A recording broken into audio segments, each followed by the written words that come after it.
Orca Chief by Roy Henry Vickers and Robert Budd.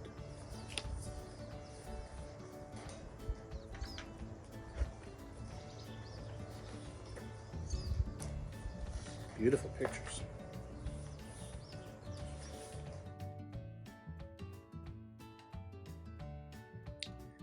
Kitkatla is a small village near Prince Rupert on the northwest coast of British Columbia.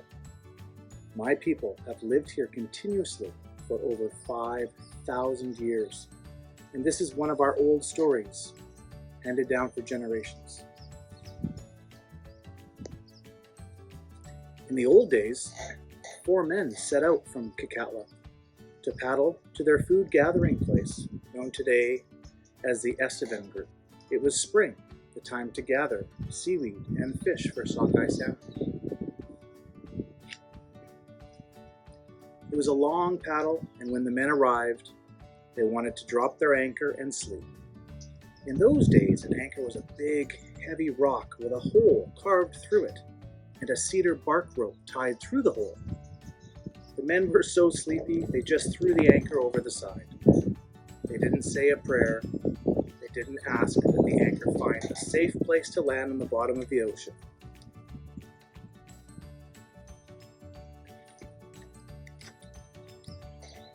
Well, that anchor did not land quietly on the ocean floor. It landed on the roof of the underwater house belonging to the chief of all the orca. The anchor made such a loud bang that Orca Chief said to one of his helpers, "A little ratfish, swim up and find out who is up there and why they dropped a rock on my house." So Ratfish went up to the ocean surface and he saw the canoe.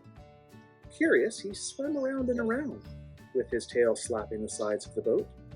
The noise woke the sleeping man, and one grumpy hunter reached over and grabbed Ratfish, pulled his fins off, and threw him back in the water. Poor little Ratfish swam back down and told Orca Chief about the bad people on the surface. Orca Chief became very angry. He sent 2 of his best warriors to the surface, telling them, "Bring those people down to my house."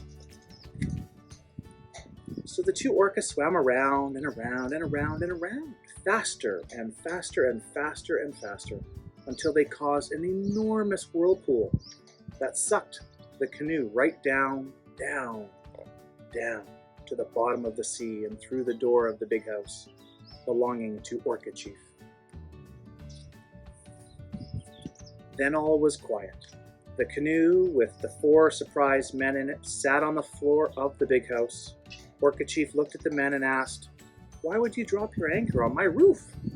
You should act with more respect in this world." The men were scared of the fierce-looking whale and they started crying. They begged the chief, "Please, have pity on us. We were tired. Yes, we were disrespectful. We are so sorry. We didn't know you had a house down here. We will learn to be more careful. We will learn." Orca Chief was kind, so he asked the 2 of his best hunters to take these men and show them the ocean. He said, "Show them all of the food, even the little sea cucumbers that move slowly on the ocean floor. Tell them what is good to eat. Most importantly," he instructed the men, "always give thanks to those that are going to become your food." Then the orca hunters took the men on an adventure and showed them all the beautiful things as they traveled through the undersea world. Wow! Spectacular sea creatures.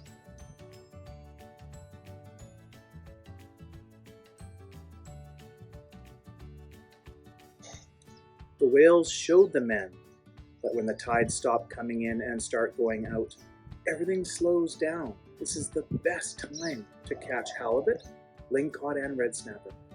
Then the orca took the men to an island with a shallow bay shaped like a saucer, with a creek flowing into it, and they saw how the many huge, beautiful crabs followed the tide.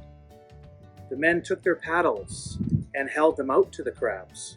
The crabs bit the paddles, and the men lifted them into the canoe and gave thanks.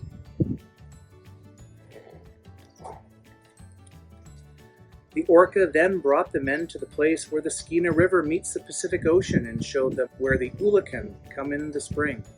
The orca explained, "You can also call these candlefish because when they are caught and dried, you can light them on fire and they are so rich with oil.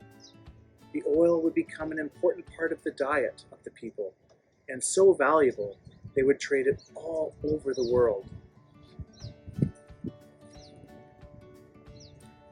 Beyond, the men could see a pod of humpbacks working as a team surrounding a school of herring. The whales swam in a circle and blew bubbles, keeping the thousands of fish together. As they swam around and around, the circle got smaller and the herring were forced closer together into a shiny silver ball. When the wise female of the group decided it was time, she let out a loud call which blew bubbles underneath the herring, forcing them to the surface. It was as if she were saying, "Okay, come and get it." She was the oldest mother, and it was her job to make sure her family had enough to eat. At her call, the whales swam under and scooped up the herring in their open mouths. As the men watched this family, they remembered their own mothers calling them for dinner, and they smiled as they imagined the hugs they would share once they returned to the village. After many more lessons, the Kakatla men were taken back to the surface. Much time had passed, and it was now the middle of summer. The men sang songs and paddled with a new respect for all that lived below the surface. As they traveled through a wide channel between two islands, they heard loud squeals and saw their friends coming to say goodbye. 10 orca clans came to celebrate, playing and jumping out of the water, bringing their children to show them the majesty of the world above.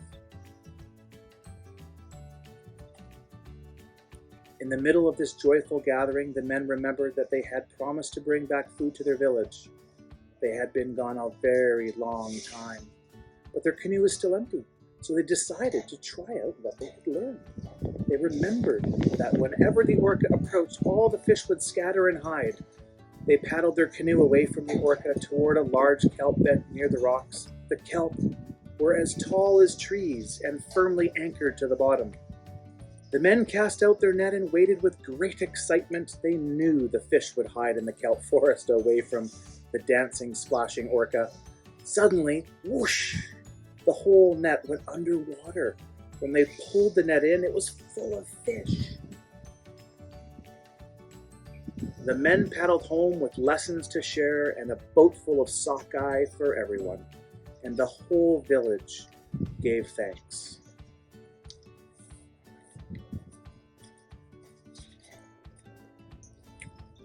Orca Chief by Roy Henry Vickers and Robert Budd.